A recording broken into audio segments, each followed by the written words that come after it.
ನೇ ತರಗತಿಯ ವಿದ್ಯಾರ್ಥಿಗಳಿಗೆ ನಮಸ್ಕಾರ. ನಾವಿವತ್ತು ಸಮಾಜ ವಿಜ್ಞಾನ ವಿಷಯದ ಭಾಗ 1 ಎರಡನೇ ಅಧ್ಯಾಯವಾಗಿರ್ತಕ್ಕಂಥ ಬ್ರಿಟಿಷ್ ಆಳ್ವಿಕೆಯ ವಿಸ್ತರಣೆ extension of the British rule ಈ ವಿಷಯದ ಕುರಿತು ನಾವಿವತ್ತು ನೋಡೋಣ. ಇದರ ಶಾರ್ಟ್ ನೋಟ್ಸ್ ಅನ್ನು ನಾನು ಕೊಡಲು ಪ್ರಯತ್ನಿಸ್ತೇನೆ. ಮೊದಲನೇದಾಗಿ ಆಂಗ್ಲೋ ಮರಾಠ ಯುದ್ಧಗಳು, ನಾವನ್ನ ಇಂಪಾರ್ಟೆಂಟ್ ಆಗಿರ್ತಕ್ಕಂಥವನ್ನಷ್ಟೇ ನೋಡೋದಾದ್ರೆ, ಮೊದಲನೇದಾಗಿ ಆಂಗ್ಲೋ ಮರಾಠ ಯುದ್ಧಗಳು 1775ರಿಂದ 1818ರವರೆಗೆ ನಡೀತವೆ. ಮರಾಠರಿನ ಆಂತರಿಕ ಕಲಹವನ್ನು ಬಳಸಿಕೊಂಡು ಬ್ರಿಟಿಷರು ಅವರ ಮೇಲೆ ಹಿಡಿತ ಸಾಧಿಸಲಿಕ್ಕೆ ಈ ಆಂಗ್ಲೋ ಮರಾಠ ಯುದ್ಧಗಳು ನಡೆದವು. ಮೊದಲನೇ ಆಂಗ್ಲೋ ಮರಾಠ ಯುದ್ಧ ಮರಾಠರ ಪೇಶ್ವೆ ಪದವಿಗಾಗಿ ನಡೆದಿರ್ತಕ್ಕಂಥ ಜಗಳವಾಯಿತು. ಸಾಲ್ವಾಯ್ ಒಪ್ಪಂದದೊಂದಿಗೆ ಈ ಯುದ್ಧ ಮುಕ್ತಾಯವಾಗುತ್ತೆ. ಇಲ್ಲಿ ಈ ಯುದ್ಧದ ನಂತರ ಮಾಧವರಾವ್ ಪೇಶ್ವೆ ಆದನು. ಮತ್ತೆ ಎರಡನೇ ಆಂಗ್ಲೋ ಮರಾಠ ಯುದ್ಧ, ಎರಡನೇ ಬಾಜಿರಾಯನು ಬ್ರಿಟಿಷರೊಂದಿಗೆ ಬೆಸ್ಸಿನ್ ಒಪ್ಪಂದವನ್ನು ಮಾಡಿಕೊಂಡು, ಇದು ಮರಾಠರಿಗೆ ಇಷ್ಟವಾಗದ ಕಾರಣ ಯುದ್ಧ ನಡೆಯಿತು. ಮೂರನೇ ಆಂಗ್ಲೋ ಮೈಸೂರು ಯುದ್ಧ, ಮರಾಠರ ಅಂತಿಮ ಸೋಲಾಯಿತು. ಈ ಯುದ್ಧದಲ್ಲಿ ಪೇಶ್ವೆ ಪದವಿಯನ್ನ ಈ ಯುದ್ಧದಲ್ಲಿ ರದ್ದುಪಡಿಸಲಾಯಿತು. ಬಾಜಿರಾಯನಿಗೆ ವಿಶ್ರಾಂತಿ ವೇತನವನ್ನ ನೀಡಲಾಯಿತು. ಮರಾಠ ರಾಜ್ಯ ಬ್ರಿಟಿಷರ ವಶವಾಯಿತು. ನಂತರ ಬಂದಿರತಕ್ಕಂಥದ್ದು ವೆರಿ ಇಂಪಾರ್ಟೆಂಟ್ ಆಗಿರ್ತಕ್ಕಂಥದ್ದು ಅಂದ್ರೆ ಸಹಾಯಕ ಸೈನ್ಯ ಪದ್ಧತಿ, ಸಬ್ಸಿಡರಿ ಅಲೈನ್ಸ್ ಅಂತ ಕರಿತೀವಿ.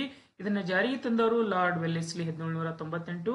ಉದ್ದೇಶ ಭಾರತೀಯ ರಾಜರನ್ನು ಬ್ರಿಟಿಷರ ಹತೋಟಿಗೆ ತರುವುದು ಆಗಿತ್ತು. ಈ ಸಹಾಯಕ ಸೈನ್ಯ ಪದ್ಧತಿಯ ನಿಬಂಧನೆಗಳೇನೇನಿದ್ದು, ಷರತ್ತುಗಳೇನೇನಿದ್ದು ಅನ್ನೋದನ್ನ ನಾವು ನೋಡೋದಾದ್ರೆ, ಮೊದಲನೇದಾಗಿ ಭಾರತೀಯ ರಾಜರು ತನ್ನ ಆಸ್ಥಾನದಲ್ಲಿ ಬ್ರಿಟಿಷ್ ಸೈನ್ಯವನ್ನು ಇಟ್ಟುಕೊಳ್ಳಬೇಕು. ಬ್ರಿಟಿಷರ ಸಂಪೂರ್ಣ ಸೈನ್ಯದ ವೆಚ್ಚವನ್ನು ಅವರೇ ಭರಿಸಿಕೊಂಡು, ನಮ್ಮ ಭಾರತೀಯ ರಾಜರೇ ಭರಿಸಿಕೊಂಡು ಅವರನ್ನ ತಮ್ಮ ಆಸ್ಥಾನದಲ್ಲಿ ಆಶ್ರಯದಾತರಾಗಿ ಇಟ್ಕೊಳ್ಬೇಕು. ಎರಡನೇದು, ಸೈನ್ಯದ ಖರ್ಚನ್ನು ರಾಜನೇ ನಿರ್ವಹಿಸಬೇಕು ಮತ್ತು ಭೂಪ್ರದೇಶವನ್ನ ನೀಡಬೇಕು. ಮೂರನೇದಾಗಿ, ಆಸ್ಥಾನದಲ್ಲಿ ಒಬ್ಬ ಬ್ರಿಟಿಷ್ ರೆಸಿಡೆಂಟ್ ಇರಬೇಕು. ನಾಲ್ಕನೇದಾಗಿ, ಬ್ರಿಟಿಷರ ಅನುಮತಿ ಇಲ್ಲದೆ ಬೇರೆ ಯಾವುದೇ ಯುರೋಪಿಯನ್ ಅನ್ನು ಇವರು ರಾಜರು ನೇಮಿಸಿಕೊಳ್ಳಬಾರದು ಅಂತಕ್ಕಂಥದ್ದು ಇವುಗಳ ಷರತ್ತಾಗಿತ್ತು. ಇವುಗಳನ್ನ ಇಂಪಾರ್ಟೆಂಟ್ ಆಗಿರ್ತಕ್ಕಂಥ ನೆನ್ಪಿಟ್ಕೊಳ್ಬೇಕು. ನೆಕ್ಸ್ಟ್ ಆಂಗ್ಲೋ ಸಿಖ್ ಯುದ್ಧಗಳು ಅಂತ ಬರ್ತವೆ. ಪಂಜಾಬ್ನ ವೀರ ನಾಯಕ ರಣಜಿತ್ ಸಿಂಗ್ ಬ್ರಿಟಿಷರ ವಿರುದ್ಧ ಪ್ರಬಲನಾಗಿ ಹೋರಾಡಿರ್ತಕ್ಕಂಥ ಯುದ್ಧಗಳಿವು. 1839ರಲ್ಲಿ ರಣಜಿತ್ ಸಿಂಗ್ ಮರಣದ ನಂತರ ಸಿಖ್ ಸಾಮ್ರಾಜ್ಯ ದುರ್ಬಲವಾಗುತ್ತೆ ಭಾರತದಲ್ಲಿ. ನಂತರ ಲಾಹೋರ್ ಒಪ್ಪಂದ ಬರ್ತದೆ 1846ರಲ್ಲಿ. ಪಂಜಾಬ್ ಬ್ರಿಟಿಷರ ಆಶ್ರಿತ ರಾಜ್ಯವಾಯಿತು. 1894ರಲ್ಲಿ ಲಾರ್ಡ್ ಡಾಲ್ ಹೌಸಿ ಪಂಜಾಬ್ ಅನ್ನ ಬ್ರಿಟಿಷ್ ಸಾಮ್ರಾಜ್ಯಕ್ಕೆ ಸೇರಿಸಿಕೊಡ್ತಾನೆ. ನಂತರ ದತ್ತು ಮಕ್ಕಳಿಗೆ ಹಕ್ಕಿಲ್ಲ ಎಂಬ ನೀತಿ ಅಂದ್ರೆ ಡಾಕ್ಟ್ರಿನ್ ಆಫ್ ಲ್ಯಾಬ್ಸ್ ಅಂತ ಕರಿತೀವಿ. ಇದನ್ನ ಜಾರಿಗೆ ಯಾರು ತಂದಂದ್ರೆ ಲಾರ್ಡ್ ಡಾಲ್ ಹೌಸಿ 1848ರಲ್ಲಿ ಜಾರಿಗೆ ತರ್ತಾನೆ.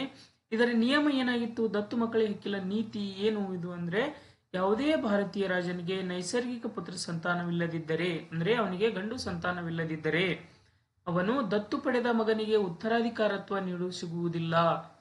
ಅಂದ್ರೆ ಯಾವ್ದಾದ್ರೂ ರಾಜನಿಗೆ ಗಂಡು ಮಕ್ಕಳು ಇರದೇ ಇರ್ತಕ್ಕಂಥ ಸಂದರ್ಭದಲ್ಲಿ ಆತ ದತ್ತು ಪಡೆದಂದ್ರೆ ಆ ದತ್ತು ಪುತ್ರನಿಗೆ ಆ ರಾಜ್ಯಭಾರ ನಂತರ ಒದಗಿ ಬರುವುದಿಲ್ಲ. ಅಂತಹ ರಾಜ್ಯವು ಬ್ರಿಟಿಷರ ವಶಕ್ಕೆ ಒಪ್ಪಿಸಬೇಕಾಗುತ್ತೆ.